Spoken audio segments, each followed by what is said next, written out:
सुबह की हल्की धूप, पक्षियों की चहचहाहट। कमला देवी नदी से पानी भर रही हैं।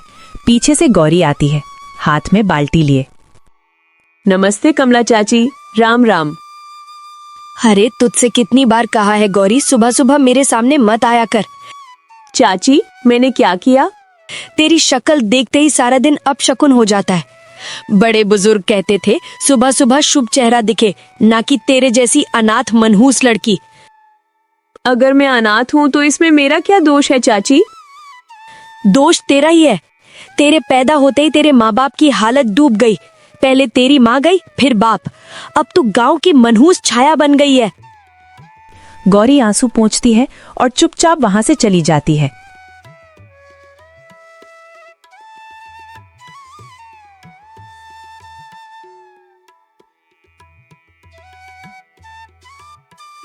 छोटा मिट्टी का घर। गौरी भीतर जाकर रोने लगती है। माँ, बाबूजी, आप मुझे अकेला क्यों छोड़ गए? आप लोग मुझे अपने साथ क्यों नहीं ले गए? वो जमीन पर बैठ जाती है, फिर खुद को संभालती है। चलो लकड़ियाँ लाने चलती हूँ, शायद मन थोड़ा हल्का हो जाए।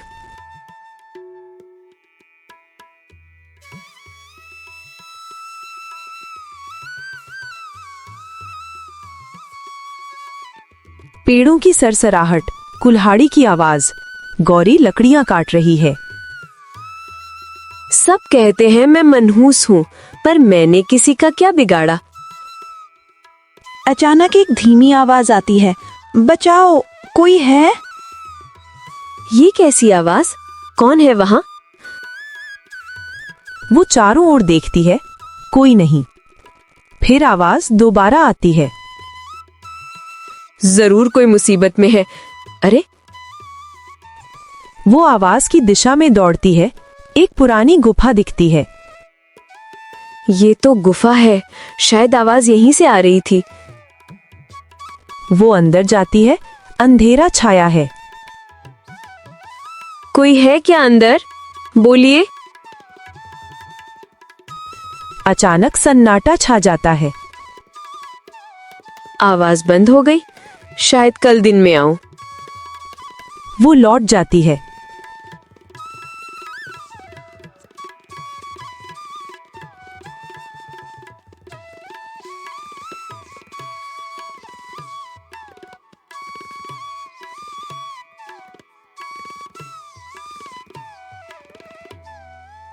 गौरी वापस आती है। सूरज की रोशनी अंदर तक पहुंची है। अरे, ये तो कोई नौजवान है। ओ भगवान, कितनी चोटें हैं। वो कोशिश करती है उठाने की, लेकिन असफल रहती है। मैं तो उठा नहीं सकती। ठहरो, औषधि लगाती हूँ। वो जंगल से जड़ी बूटियां लाती है और नौजवान की घावों पर लगाती है। अब सब ठीक हो जाएगा। बृजमोहन और पार्वती काकी बातें कर रहे हैं। अरे देखा तूने गौरी को? रोज जंगल जाती हैं पर कुछ लाती नहीं। हाँ रे, कुछ तो छिपा रही है वो। चल ठाकुर हरनाम सिंह को बताते हैं। दोनों ठाकुर के पास जाते हैं।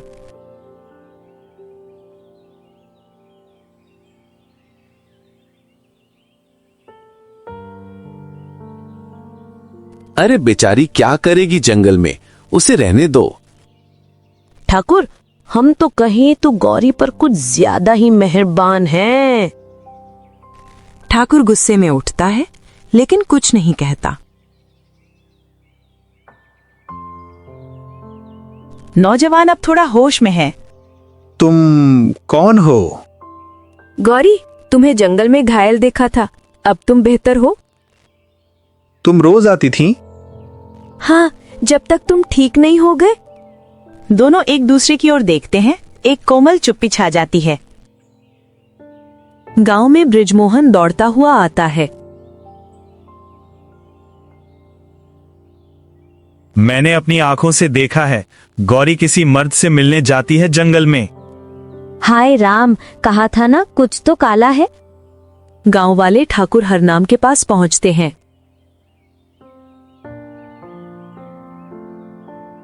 गौरी घर आती है। दरवाजे पर भीड़, ठाकुर हरनाम बीच में खड़ा है। ठाकुर साहब, ये सब क्या है? किससे मिलने जाती है तू जंगल में गौरी? लकड़ियां काटने जाती हूँ बस। लकड़ी? तेरे हाथ खाली हैं, कुल्हाड़ी कहाँ है?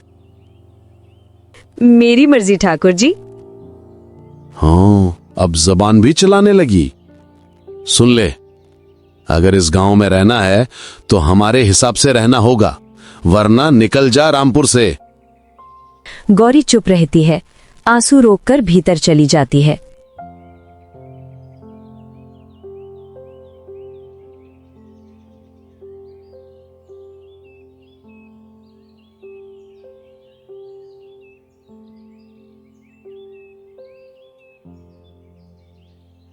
नौजवान अब पूरी तरह स्वस्थ गौरी के घर पहुंचता है। गौरी, घर मिल ही गया आखिर। आप यहाँ? तबीयत कैसी है आप? अब ठीक हूं तुम्हारी दया से। अगर तुम ना होती तो मैं शायद मर जाता। बचाने वाला तो भगवान है, मैं तो बस उसकी प्यादी थी। बाहर से ठाकुर हरनाम की गरजती आवाज सुनाई देती है। ओ गौरी, बाहर निकल। गौरी और राजवीर दोनों चौंकते हैं। अब क्या हुआ इन्हें? वो बाहर जाती है। कौन है ये आदमी तेरे घर में? मैंने इसे जंगल में घायल देखा था, बस मदद की थी। हाँ, वही जिससे मिलने तू हर रोज जाती थी। भीड़ शोर मचाती है। मनहूस लड़की अनाथ होकर भी मर्दों से मिलती है। पहले मेरे पैसे निकाल गौरी, बहुत उधार है तेरा। अभी नहीं है, कुछ दिन और। नहीं, वरना अंजाम बुरा होगा। राजवीर बाहर आता है गुस्से में। बस करो सब, एक शब्द और बोला किसी ने गौरी के खिलाफ तो बुरा होगा। तू कौन है रे? राजवीर मुस्कुराता है, तभी पीछे से घोड़ों की टापें सुनाई देती हैं। मंत्री रघुवंश प्रसाद सैनिकों के साथ आता है। राजकुमार राजवीर सिंह की जय हो। सन्नाटा छा जाता है, सभी हैरान। आप राजकुमार हैं? हाँ गौरी, मैं तुम्हारी परीक्षा ले रहा था। देखना चाहता था कि क्या इस दुनिया में अभी भी सच्चाई जिंदा है, और हाँ, मुझे वो सच्चाई तुम में मिली। गांव वाले माफी मांगते हैं। ठाकुर हरनाम को सैनिक पकड़ लेते हैं। जिस लड़की को तुम मनहूस कहते थे, उसी ने मेरी जान बचाई है। अब इसका अपमान करने वाला जेल जाएगा। शाही शादी का दृश्य। गौरी राजसी वेश में राजवीर के बगल में बैठी है। अब कोई तुझे मनहूस नहीं कहेगा गौरी, क्योंकि तू अब मेरी महारानी है। और मैं वो दिन कभी नहीं भूलूंगी जब पहली बार किसी ने मुझे मनहूस नहीं, इंसान समझा था। निकालो। क्या? अभी? ये तो कंबल के पैसे हैं मोहन। ठंड शुरू हो गई है, माघ पूस की रात खेत में कैसे कटेगी? जानता हूं, पर अगर पैसे ना दिए तो वो यहीं बैठा रहेगा। बोलेगा कर्ज चुका या खेत छोड़। लाओ, जो है दे देता हूं। हर बार यही बोलते हो, दे देता हूँ। सेठ का कर्ज कब खत्म होगा? ब्याज पे ब्याज जोड़ता जा रहा है। खेती छोड़ दो मोहन, मजदूरी कर लो, कम से कम कर्ज का डर तो नहीं रहेगा। ना लक्ष्मी, मिट्टी को नहीं छोड़ सकता। खेती ही हमारी माँ है। बाहर से सेठ की ऊंची आवाज आती है। ओ मोहन, जल्दी कर, मेरा वक्त कीमती है। ठीक है, ले जाओ पैसे। बस याद रखना मोहन, सेठ के पास दिल नहीं पत्थर है। लक्ष्मी पैसे लाती है। मोहन बाहर निकलता है। सेठ जी, अभी बस इतने ही हैं। फसल काटने के बाद बाकी दे दूंगा। तो आधे भी नहीं है। सुन ले मोहन, अगली बार पूरा पैसा चाहिए, वरना तेरे खेत और घर दोनों मेरे हुए। ठीक है सेठ जी, जैसा ईश्वर की मर्जी। चलो। सेठ चला जाता है। मोहन लंबी सांस छोड़ता है। आज का पीछा तो छूटा, कुछ दिन चैन से बीतेंगे।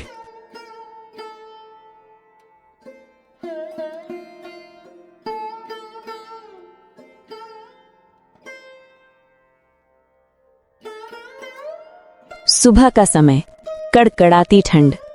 अम्मा काकी हाथ में उपलों की टोकरी लिए चल रही हैं। हे भगवान, आज तो हड्डियां जम गई। इतनी ठंड में कोई उपले खरीदेगा भी कि नहीं?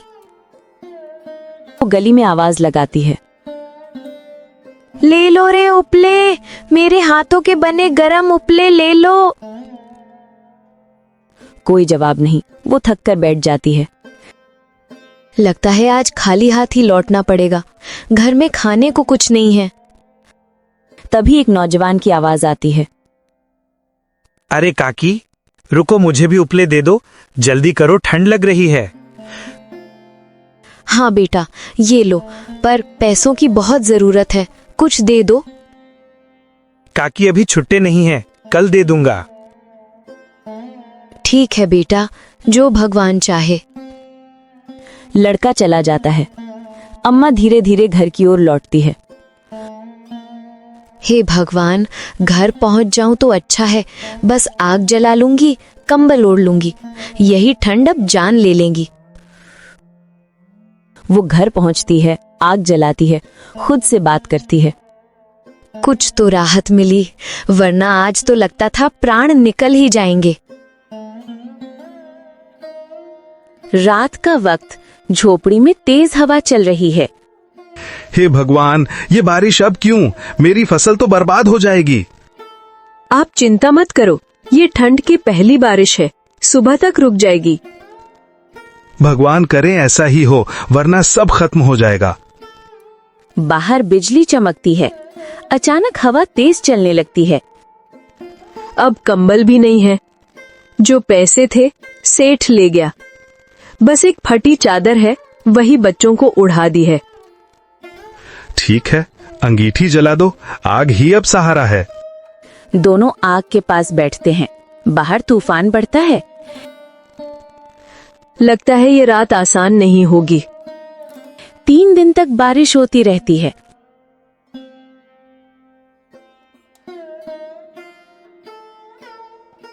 सुबह, खेतों में कीचड़ और गिरी फसलें। मोहन खेत में खड़ा है, हाथ सर पर। हे भगवान, सब बर्बाद कर दिया तूने, एक दाना भी नहीं बचा। अब बच्चों को क्या खिलाऊंगा? वो घर लौटता है।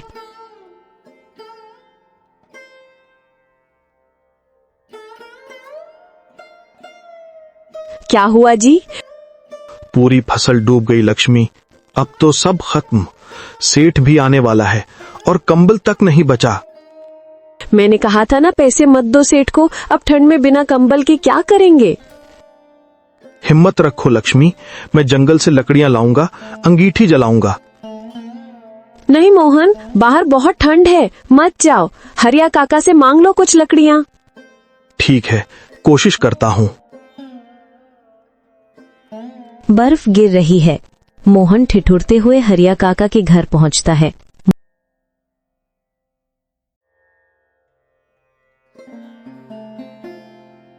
काका, कुछ लकड़ियां दे दो, बच्चों की हालत खराब है, अंगीठी की राख ठंडी हो गई है। ले जा बेटा, बस थोड़ी है, सुबह जंगल से और काट लेना। धन्यवाद काका, भगवान तुम्हें सलामत रखे।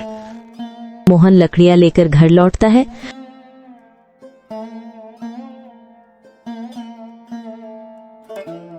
लक्ष्मी, ये कुछ लकड़ियां हैं, एक एक करके जलाना, बस रात कट जाए। वो सब आग के पास बैठते हैं। ठंडी रात किसी तरह गुजरती है।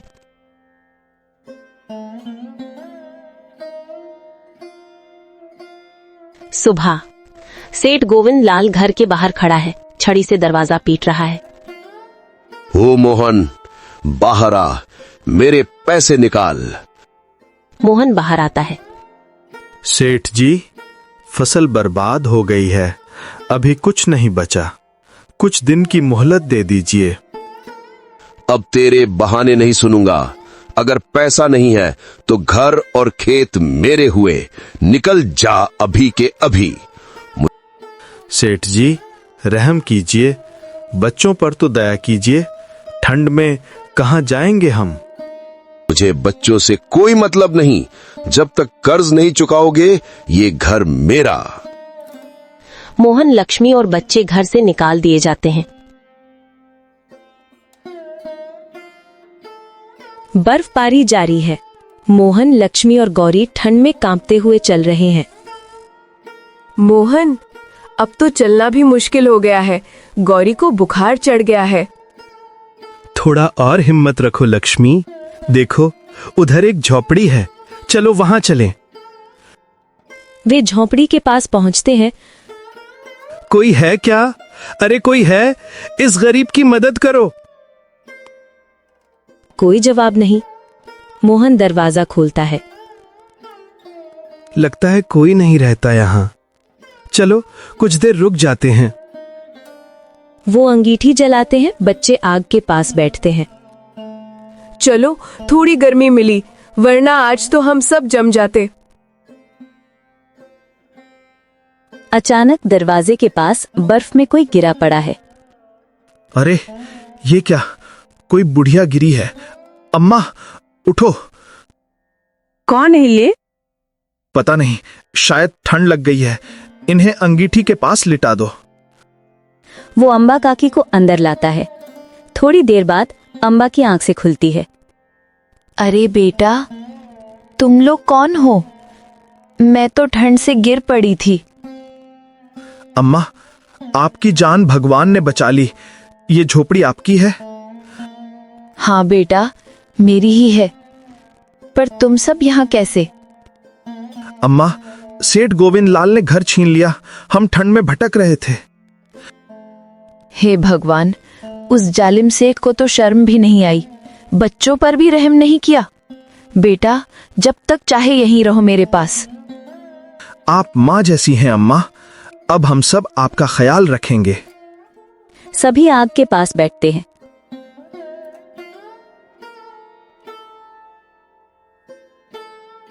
अगली सुबह हल्की धूप निकलती है। सब बाहर आते हैं। देखो जी, इतने दिनों बाद धूप निकली है। हाँ, भगवान का शुक्र है। अब से नई शुरुआत करेंगे। बेटा, आज तू उपले बेचने मत जा। मैं थक चुकी हूँ, तू ही बेचा। ठीक है अम्मा, मैं जाकर बेचता हूँ। मोहन उपले बेचकर कुछ चावल लेकर लौटता है।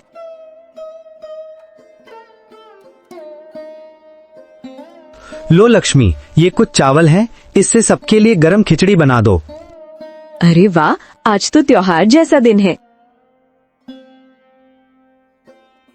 मोहन लकड़ी लेने जंगल जाता है। वहां मोटे पुराने पेड़ हैं।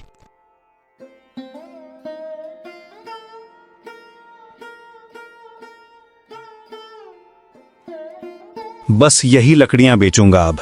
इनसे घर भी गर्म रहेगा और पेट भी भरेगा। वो लकड़ियां काटकर लाता है। अरे बेटा, ये तो उसी जंगल की लकड़ियां हैं जहां मेरे दादा परदादा रहते थे। इनमें तो आग का तेज है, खूब गर्मी देंगी। मोहन लकड़ियां जलाता है। पूरा घर गर्म हो जाता है। अरे, ये तो जैसे सूरज जल उठा हो। कितनी गर्मी है। अगले दिन गांव में भीड़ लगी है।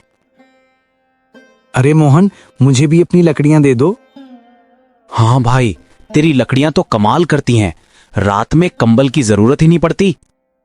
सबके लिए हैं भैया, धीरे धीरे सबको मिलेगी। लकड़ियां चुटकियों में बिक जाती हैं। मोहन पैसे लेकर घर लौटता है।